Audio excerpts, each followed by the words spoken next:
The Galactic Academy's Hall of Remembrance stretched across 3 kilometers of polished obsidian, each wall embedded with holographic memorials of extinct species from across the known universe.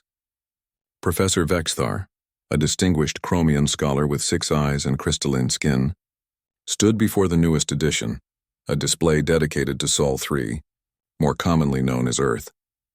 And here, Vexthar gestured with 3 of his 7 limbs, addressing the gaggle of young students from various worlds.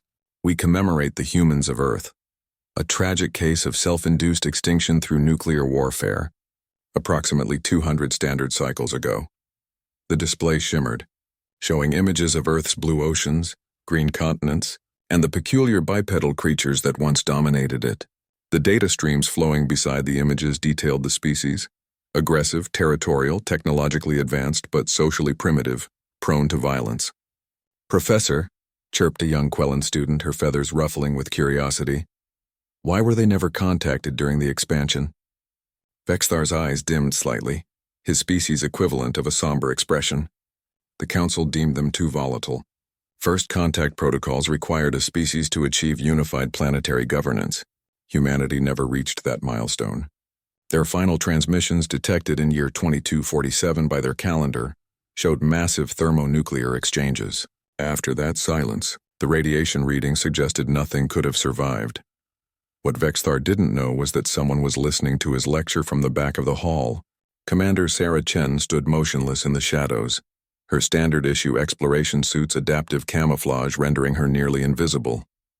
She'd been tracking the Academy's database for months, ever since the RSS Perseverance had emerged from its 2-century journey through a stable wormhole that deposited them 47,000 light-years from home. Sarah's jaw clenched as she listened to the professor declare her species extinct. The ship's AI had already briefed the crew on the situation. Earth had indeed suffered a nuclear exchange in 2247, but the professor's scanners hadn't looked carefully enough.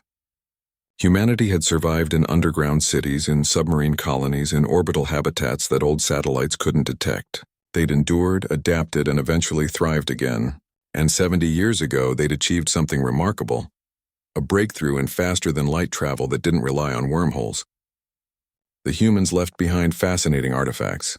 Vexthar continued, manipulating the hologram to show primitive spacecraft. They'd barely reached their own moon when they destroyed themselves. A cautionary tale of ambition without wisdom. Sarah had heard enough. She deactivated her camouflage and stepped forward into the light. The effect was instantaneous. Students shrieked, chittered, and buzzed in alarm. Professor Vexthar's 6 eyes widened simultaneously, his crystalline skin flashing through a spectrum of colors that Sarah's translator indicated meant profound shock. "Sorry to interrupt the memorial service," Sarah said, her voice calm and steady despite her racing heart.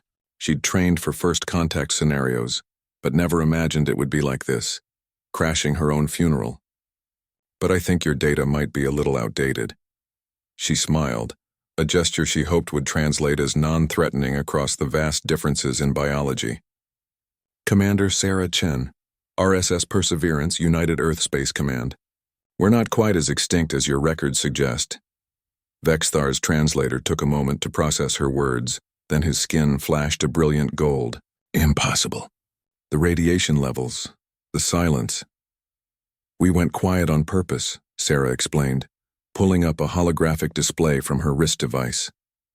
It showed Earth as it currently existed, healed, green again, with cities gleaming on the surface and orbital rings catching the sunlight. After the war, we realized that shouting into the cosmos might not be the smartest survival strategy. We listened instead, learned, grew up a little. She walked closer to the memorial display, her boots echoing in the now silent hall.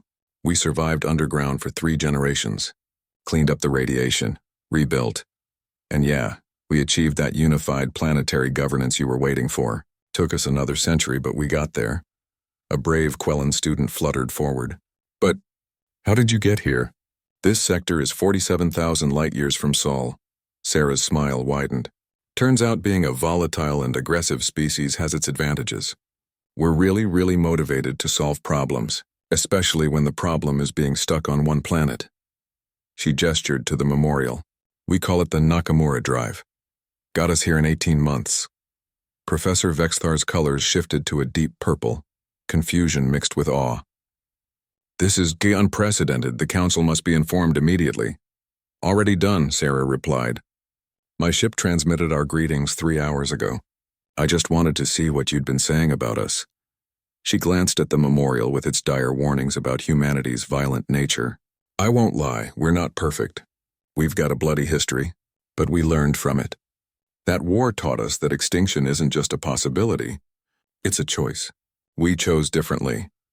She turned to face the students, dozens of different species staring at her with a mixture of fear and fascination. I know I probably look scary to some of you. My species probably reads as predatory. Forward-facing eyes, persistence, hunter biology, all that.